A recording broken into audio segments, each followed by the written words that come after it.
আজকের এই ভিডিওতে আমরা জানতে চলেছি বর্তমানে আপনাদের সকলের আলোচনা এবং সমালোচনার কেন্দ্রবিন্দু পদ্মা সেতু সম্পর্কে। আজকের এই ভিডিওতে আপনারা জানতে চলেছেন পদ্মা সেতু সম্পর্কে এমন কিছু তথ্য যা আপনি এর আগে কোথাও কখনো শোনেননি। যেমন আপনি কি জানেন পদ্মা সেতু কতগুলো পিলারের উপর দাঁড়িয়ে আছে, বা জলের স্তর থেকে সেতুর উচ্চতা ঠিক কতটা। এর সাথেই বলবো সেতু তৈরিতে কেন মানুষের মাথা বা রক্তের প্রয়োজন হয়। পদ্মা সেতু এশিয়ার অন্যতম এবং বাংলাদেশের সবথেকে লম্বা ব্রিজ। বিশ্বের বিভিন্ন সেতুর মধ্যে পদ্মা সেতুর অবস্থান 122তম। তবে এটি নির্মিত হয়েছে পৃথিবীর দ্বিতীয় খরস্রোতা নদীর উপর দিয়ে। এই ব্রিজটি পদ্মা, ব্রহ্মপুত্র এবং মেঘনা নদীর অববাহিকায় অবস্থিত। 150 মিটার দৈর্ঘ্যের 21টি স্প্যানের মাধ্যমে এর মূল কাঠামো তৈরি করা হয়েছে। বাংলাদেশের দীর্ঘতম সেতু পদ্মা সেতুর দৈর্ঘ্য 6.150 কিলোমিটার এবং প্রস্থ 18.10 মিটার। আর এই লম্বা সেতুকে ধরে রাখতে সেতুর নিচে দেওয়া হয়েছে 42টি শক্তিশালী পিলার।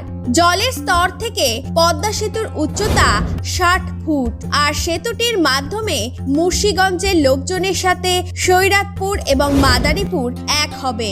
এই সেতুটির মূল উপাদান হিসেবে ব্যবহার করা হয়েছে কংক্রিট এবং স্টিল। তাই এটা নিশ্চিতভাবে বলাই যায় যে এই ব্রিজটি ভীষণ শক্তিশালী এবং দীর্ঘস্থায়ী হবে। সেতুতে চলাচল করতে পারবে যানবাহন এবং ট্রেন।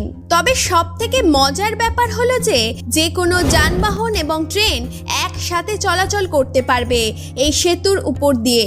এই সেতুটির নির্মাণ কাজের দায়িত্ব পেয়েছিল চীনের চায়না মেজর ব্রিজ কোম্পানি। তারা এই সেতুটির নির্মাণ কাজ শুরু করেছিল 2014 সালের নভেম্বর মাসে। মানে এই সেতুটির নির্মাণ করতে সময় লাগে 8 বছর। ব্রিজটির নির্মাণে এখনো পর্যন্ত খরচ হয়েছে প্রায় 30,193.39 কোটি টাকা। তবে পদ্মা সেতুর প্রথম প্রস্তাব আনা হয়েছিল 1998 সালের 16 সেপ্টেম্বর। তবে শুধু এই প্রস্তাব এনেছিল, তারা কখনো ভাবতেও পারেনি যে তাদের স্বপ্নের সেতু পদ্মা সেতু বাস্তব রূপ নেবে। এখানে বলে রাখা ভালো যে পদ্মা সেতু নির্মাণের ভালো পরিকল্পনা থাকলেও নির্মাতাদের এই সেতুটি নির্মাণ করার সময় কঠিন থেকে কঠিনতম সমস্যার মধ্যে পড়তে হয়েছে।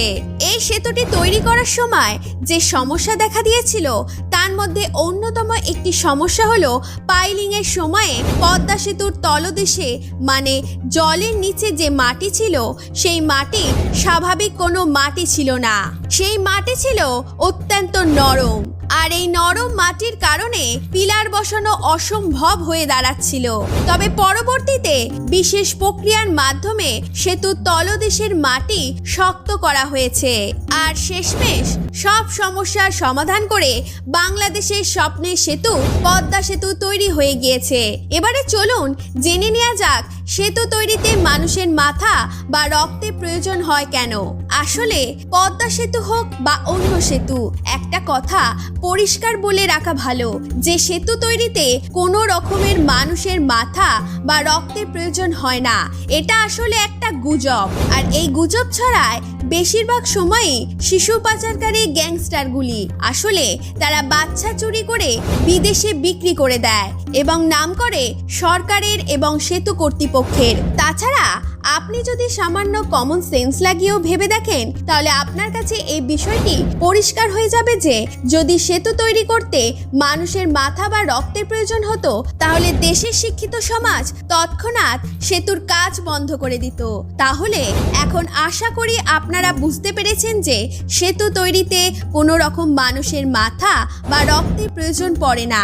এটা আসলে একটা গুজব মাত্র। তো বন্ধুরা, আজকের ভিডিওটি এই পর্যন্তই।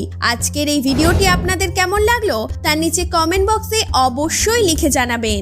আর যদি ভিডিওটি ভালো লেগে থাকে তাহলে লাইক এবং শেয়ার করতে অবশ্যই ভুলবেন না। দেখা হবে পরের ভিডিওতে। ধন্যবাদ।